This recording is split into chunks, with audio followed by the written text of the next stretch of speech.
Tous les Italiens vivent-ils vraiment encore chez leur maman et mangent de la pasta? La Hollande est-elle vraiment le pays de la fumette? Et pourquoi les Espagnols dansent-ils tous le flamenco après la corrida? En Europe, les stéréotypes ont la dent dure. Mais qu'y a-t-il de vrai? Je m'appelle Knekeball. Je suis musicien, animateur télé et, comme tous les Suisses, absolument neutre. Enfin... Nous allons sonder les clichés et redécouvrir notre chère Europe. Direction... la France. À quoi pensez-vous quand je vous dis français? La Dolce Vita? Les Français sont très romantiques. Les Froggies passent leur journée à faire l'amour. Ils aiment vivre et donc aimer, boire et manger.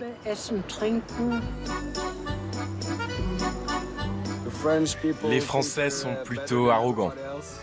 Ce sont des intellectuels, fiers de leur nation. Dans un camping, j'ai mangé la meilleure crème brûlée de ma vie. On mange bien. J'aime bien la cuisine française. Les cuisses de grenouille. Ou les escargots. Les Allemands ont des cuisines superbes dont ils ne se servent pas. Les Français, eux, ne mettent pas d'argent dans une cuisine et préfèrent acheter des produits de bonne qualité. Les Français mangent de la baguette du matin au soir. C'est horriblement stéréotypé tout ça. C'est très stéréotypé.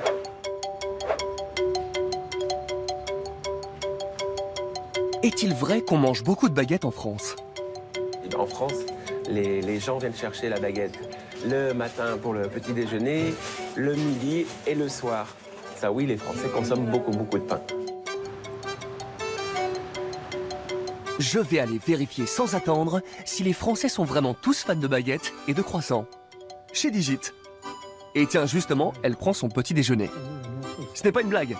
Digit est un gorille femelle et elle adore les croissants. Alors, comme le matin, elle a toujours déjeuné avec nous et elle aime à peu près tout, que ce soit un petit pain au chocolat, un croissant. Et bien sûr, au petit déjeuner, on lit le journal. Elle ne sait pas lire l'allemand, elle lit que le français. Mais la cuisine française a d'autres compétences. Chez Le Gay Choc, on fait des baguettes en forme de pénis. Pour se différencier des autres boulangeries-pâtisseries, le côté drôle, le côté fun, de développer le concept de boulangerie gay. Alors, la personne qui livre le pain à l'Élysée, c'est la personne qui gagne le concours de la meilleure baguette. Je sais que si nous, on peut faire le concours de la meilleure baguette pour offrir ça au président de la République, pourquoi pas? Mais je crois que la France, je ne sais pas s'ils vont être OK, mais pourquoi pas?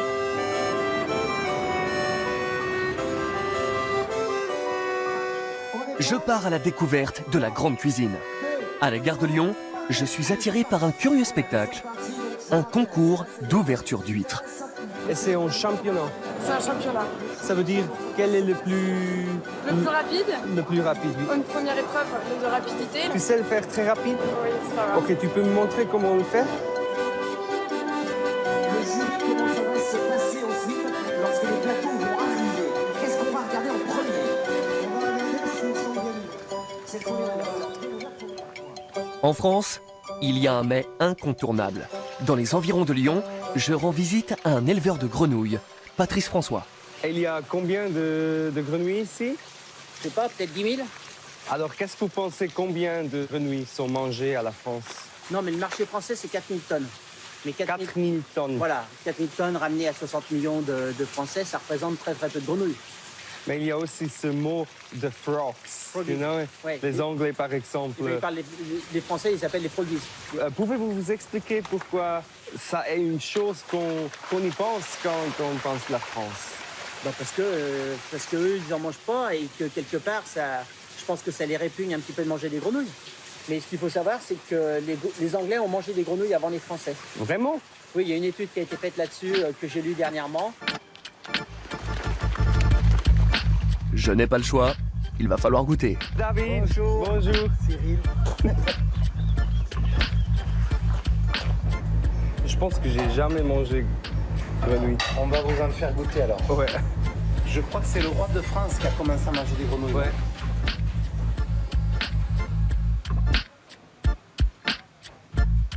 Je sais pas des adjectifs maintenant. Moi, je dirais poulet, poisson de rivière, crustacés. Ouais. Voilà, tout ça mélangé, ça donne la grenouille. C'est très bon. En tant que Suisse, les grenouilles me dégoûtent un peu. Du coup, je ne suis pas hyper enthousiaste. Mais c'est très bon.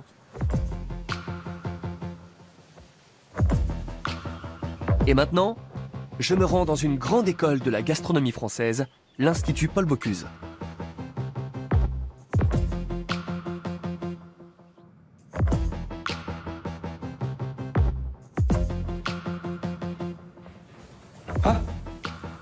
Un Big Mac.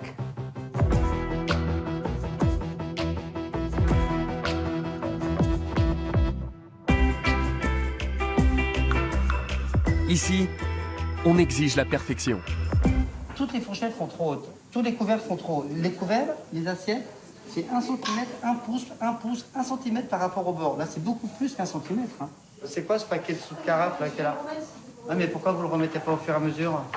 Pourquoi vous pensez la culture de la restauration, de la nourriture est si importante pour la France? Cette origine peut-être, alors on peut remonter très loin, hein. Peut-être qu'on a cette origine un peu gauloise également, du bien manger, du bien vivre. Le passage à table, c'est pas seulement le besoin primaire, le besoin de manger. Le passage à table est un moment de plaisir, le passage à table est un moment de partage. Alors c'est une chose sociale aussi. Complètement.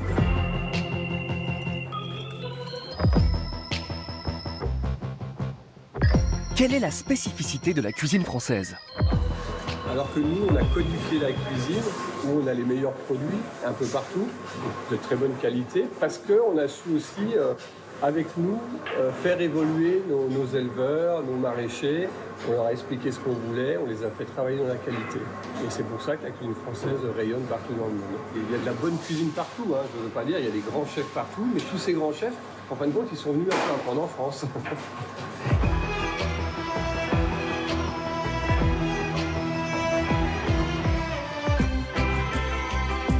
Ici, on n'est pas moins exigeant, mais le cadre est plus détendu.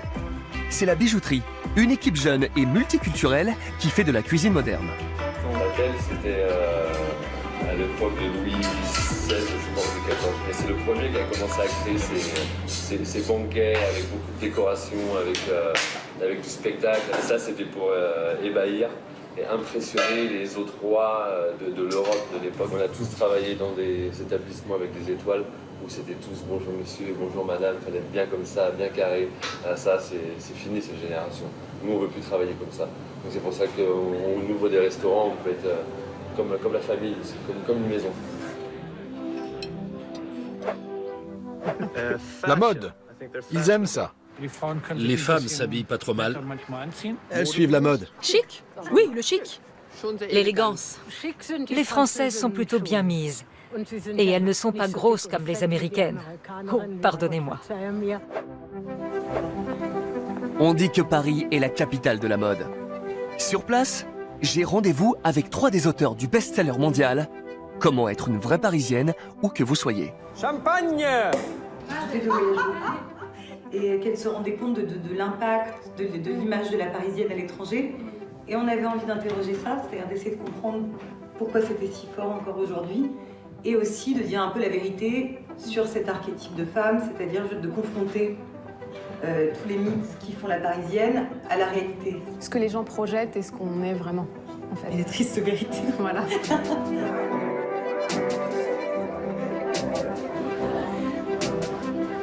On a parlé de pas mal de femmes, que ce soit Simone de Beauvoir ou Charlotte Gainsbourg. Ou... Il y a des femmes qui incarnent la Parisienne, mais après, il y a un éventail, comme partout, de femmes très différentes, je pense. On ne peut pas quantifier. Il n'y a jamais de pressure? Si. Parce que c'est un idéal qui n'existe pas. Moi, j'aime bien la pression, alors. Non, mais c'est un challenge. C'est une ville où il y a beaucoup de créateurs, de designers. Dans la rue, sous nos yeux, on a accès à des femmes ou à des hommes qui sont élégants. Et c'est agréable, c'est pas une pression, c'est stimulant, c'est inspirant. Cette pression n'est pas stimulante pour toutes les femmes.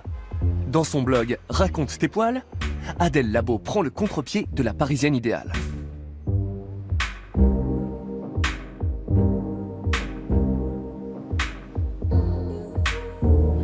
Il y a beaucoup pression sur les femmes pour qu'elles se rasent parce qu'il y a une image qui circule dans la société actuelle de la femme mince, lisse, complètement rasée, sans aucun poil, et j'avais vraiment envie de briser ça. C'était une raison pour toi de faire un peu de rébellion aussi contre ce stéréotype?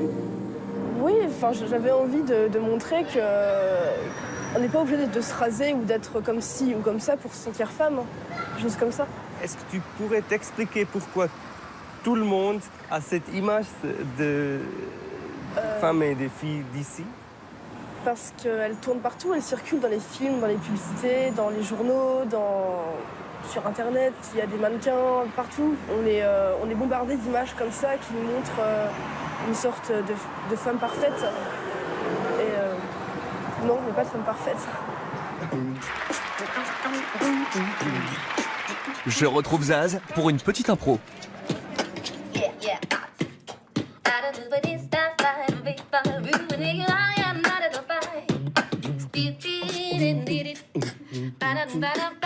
Les clichés, ce n'est pas sa tasse de thé. Tu sais, en Amérique latine, les gens pensent qu'on a des baignoires et qu'on a du parfum parce qu'on se lave pas. Et les baignoires, pour eux, c'est dégueulasse. Et ils pensent qu'on se met du parfum parce qu'on se lave pas. Mais c'est pas vrai. Ben non, c'est pas vrai. Je pense dans le cliché, il y a quand même quelque chose de vrai, mais en même temps qui est faux. Enfin, je sais pas comment dire, parce que tu peux pas faire une généralité de tout. C'est pas vrai, ça marche pas. Ouais. Le plus important, c'est toi, qu'est-ce que tu vis, qu'est-ce qui est juste pour toi et qu'est-ce qui est vrai pour toi. Parce qu'il n'y a pas un chemin, tu vois. Et ce qui m'énerve dans les clichés, c'est qu'on dirait qu'il y a une manière de voir, une manière de faire, une manière d'être, une manière qu'il faut bien... Tu vois, il n'y en a pas qu'une. La vie est faite de multiplicité et c'est ça qui est beau, quoi. C'est qu'il y a plein de choses différentes et c'est ça qui crée la vie, quoi. Il n'y a rien qui se fait, tout est différent. Quels sont les autres stéréotypes à propos des Français? Les Français parlent pas anglais. Ils essaient pourtant. Ouais, mais ils veulent pas apprendre. Un accent sexy. Même les Allemands disent que le français est sexy. C'est un truc pour faire vendre. Ils ne communiquent qu'avec ceux qui parlent le français. Oui, ils refusent de parler anglais. Ils apprennent l'anglais à l'école, mais ils n'aiment pas le parler. S'ils n'ont pas envie, ça ne sert à rien de leur parler anglais. Les Français ne semblent pas très à l'aise avec les langues étrangères. Joachim Umlauf, le directeur du Goethe-Institut de Lyon, m'explique pourquoi. En fait, en France, les langues étrangères sont plutôt bien enseignées. Ce n'est pas le problème. Le problème, c'est la pratique, l'habitude de la langue. Les Allemands vont oser se lancer et baragouiner dans une langue, même s'ils ne l'ont étudiée que quelques années. Les Français sont beaucoup plus circonspects. À mon avis, ça tient à l'histoire. Les Français ont une tradition de grandes écoles, de la rhétorique, du discours. Qu'est-ce que ça veut dire? Qu'on parle beaucoup, mais seulement quand on sait ce qu'on dit. La parole doit être soignée, précise, pertinente. Et ils ont la même attitude par rapport aux langues étrangères. C'est là, à mon avis, que se trouve le problème. En fait, on peut mettre ça en relation avec un autre stéréotype, celui de l'élégance, du style. Parce que, comme vous le dites, quand ils se montrent au monde extérieur, ils veulent faire bonne impression. Tout à fait. Tu saurais nous le répéter à l'oreille? Wie heißt du? Wie heißt du? Perfekt. Et la réponse? Ich heiße. Ich heiße. Ich heiße. Sehr gut. Heiße. Heiße. Tu connais des mots compliqués en allemand? Tschechisches Streichelschächtelchen. Streichholzschächtelchen. Pourtant, je devrais pouvoir le dire. Je suis suisse. Also das ist sowieso noch mal anders. Tschechis... Autobahnraststätte. Steuerformular. Vous comprenez ça? En Allemagne, beaucoup de gens vont prononcer des mots comme iPad avec un accent allemand. Mais en France, le mot change complètement. Ça devient iPad. Je crois qu'on pourrait dire, mais là, ça n'engage que moi, que cette histoire d'accent dit quelque chose. Elle montre qu'on n'a pas vraiment envie de prononcer correctement les mots étrangers. Je disais à ma mère que l'allemand, elle m'a demandé à quoi ça ressemble. Je disais que c'est un peu comme quand on essaie de parler au téléphone dans un train, en fait. Ça fait un peu le... Comme ça, c'est le plus difficile.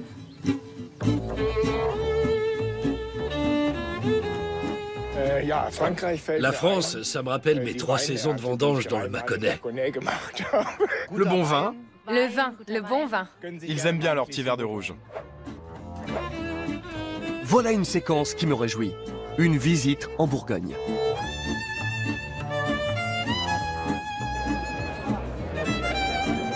Je suis au château du Clos de Vougeot pour une dégustation des meilleurs crus de Bourgogne.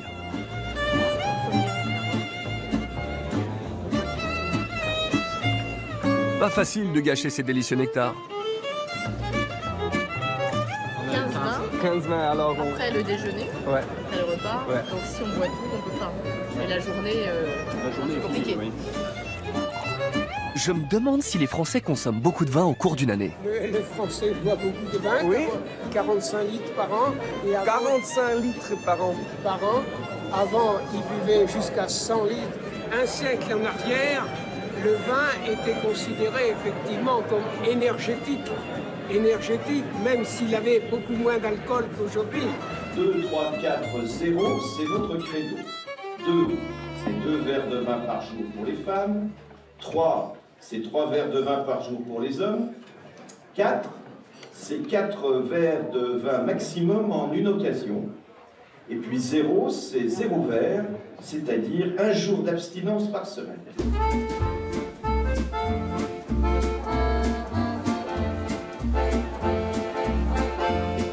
Décrire un bon vin vraiment court.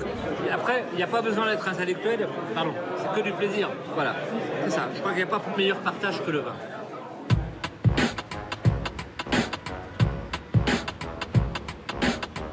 Même les spationautes français ne renoncent pas au vin une fois dans l'espace. Octave de Gaulle a d'ailleurs inventé une bouteille qu'on peut déguster en apesanteur. Donc moi, mon objectif de faire une bouteille de vin, c'était de dire, prenons un rituel culturel qui a lieu sur Terre depuis plusieurs millénaires, et imaginons comment transporter ce rituel culturel qui, aux yeux des scientifiques et des militaires, peut paraître superflu, mais qui, pour la culture humaine, à mon sens, est essentiel. Donc ça, c'est la bouteille, on peut le servir avec ça, et ensuite on peut le boire avec ça. Seulement avec ça. Seulement avec ça. C'est tout qu'on a besoin. Ça, c'est l'équivalent d'un verre. Tu vois, on peut se le passer, on peut trinquer, enfin, ça remplace le verre en quelque sorte. C'est une chose importante pour toi, aussi dans ta vie, de boire, de manger. Ah ouais, c'est la plus importante. Ouais. Voilà, c'est la plus importante. Alors, pas que le vin, mais de savoir vivre et de prendre du plaisir. Et ça, en fait, cette bouteille, elle veut aussi dire se réunir entre amis. Elle parle aussi des rites qui accompagnent. Si tu fais une dosette de vin pour une personne, tu parles d'alcoolisme. La vie sociale humaine, elle s'organise autour de la civilisation. C'est tout ce qui fait qu'on est des êtres culturels et pas des êtres seulement des animaux. Et c'est ça qui fonde la civilisation. Alors les Français, ils aiment manger, ils aiment boire. Oui. Et autre chose aussi. Quelle autre chose? N'oubliez pas que l'alcool fait du bien à l'homme quand c'est les femmes qui le boivent. On peut voir ça, parce que dans français, il y a français et française. Si on est adepte des plaisirs, on l'est aussi bien en tant qu'homme qu'en tant que femme. On est dans le partage, donc ça finit automatiquement l'histoire de l'amour. L'amour? Oui, on t'aime la France. Les Français sont les meilleurs amants du monde. Il y a de quoi être jaloux. Un Français m'a dit, il n'y a pas de femmes laides. Elles ont toujours un petit quelque chose. L'amour passe avant le devoir. Les hommes trompent souvent leurs femmes. Ils sont infidèles. Mais ils sont très charmants.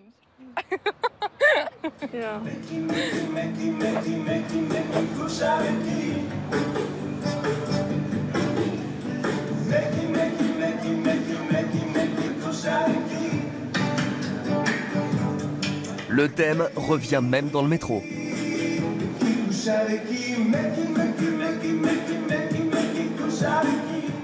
Qui couche avec qui, moi, c'est notre... Mais qui couche avec qui? Ah oui, mais ça, et on peut pas... Nous, on révèle pas nos sources très vite. Hein. Il faut un petit peu de temps, un peu de préliminaire, et après on raconte. Chaque Français a une liaison. Parfois, pendant le spectacle, on demande est-ce que vous avez, par exemple, couché avec une personne qui est dans cette salle? Il y a beaucoup de gens qui lèvent le doigt. Mais après, coucher avec 2 personnes dans cette salle, 3 personnes, 4 personnes, et il y a encore des gens qui lèvent la main parfois. Il y aurait donc du vrai dans cette légende?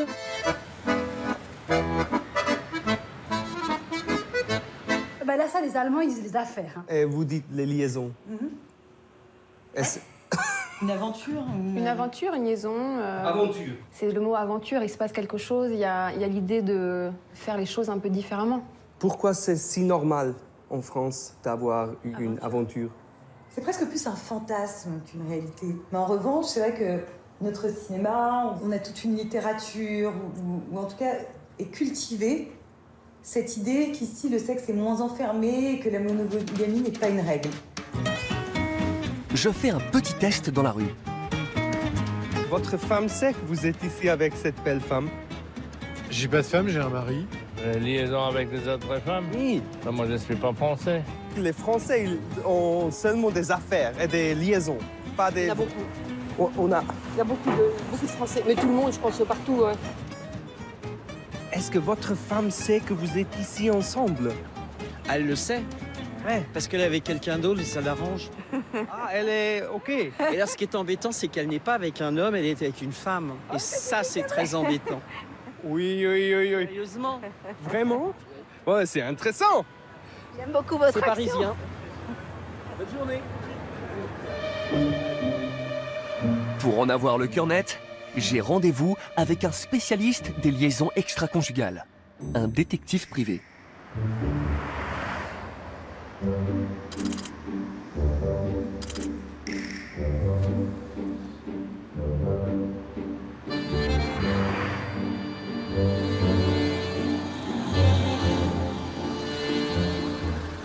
Qu'est-ce que tu fais ici? Alors là, je suis sur une enquête, une affaire familiale qui concerne... j'ai été mandaté par une femme qui pense que son mari a une liaison extra-conjugale. Je pense qu'il y a une double vie. Chaque affaire est vraiment différente. Néanmoins, pour pouvoir progresser, souvent, il faut s'appuyer sur l'expérience, hein, et notamment sur ce que peut faire la personne qu'on suit, en fait. Hein. C'est comme ça qu'on arrive à anticiper. Donc, oui, il y a une certaine routine quand même. Ouais. Et ils font des fautes? Ils font des fautes qu'on... Alors, oui. Je vous laisse travailler. Non, c'est bon. J'ai juste 2 clichés à prendre. Okay. Les femmes sont spécialistes pour fouiller les poches. Et les hommes, très laxistes, ils vont oublier un ticket de parking, une note de frais. Ils sont souvent à voir comme ça. Mais une autre question, est-ce que vous avez beaucoup de travail ici? Alors, j'en ai suffisamment.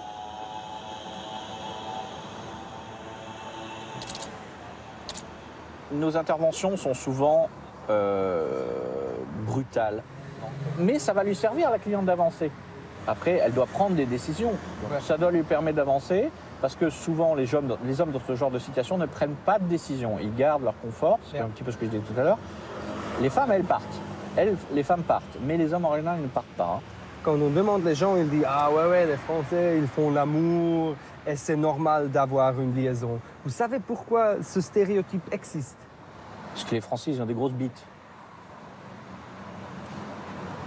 Ça va être coupé, ça, hein? Non. Non, dites pas ça. Non. Alors, parce que on considère que, déjà à Paris, on dit que c'est la ville la plus romantique au monde, parce que peut-être que le fait que les femmes soient libérées, le fait qu'on ait de la bonne bouffe, parce que ce qui intéresse les hommes, c'est leur ventre et leur bas-ventre. Ça sera coupé, ça aussi, hein, si c'est pour les enfants. Non plus, bon, d'accord. Moi, je vais arriver à plus rien dire. Alors, les Français sont-ils vraiment des libertins amateurs de vin qui préfèrent les grenouilles aux langues étrangères? La gastronomie, je crois que c'est ancré dans nos gènes, ça fait partie de la culture française. Hein. culturellement, esthétiquement, c'est imparfait, parfois pénible, troublant et il y a beaucoup de pression. Mais je crois que j'aurais toujours envie de vivre ici. Excusez-moi, vous parlez combien de langues? Juste le français. Et vous pensez que les Français, ils sont des hédonistes? Un peu. Tout à fait. Et on aime bien avoir du plaisir. Vous êtes marié? Elle est détective aussi. Je ne peux pas comparer Digit à d'autres gorilles élevés dans d'autres pays. Je ne vois pas de différence entre eux. Ce sont des gorilles.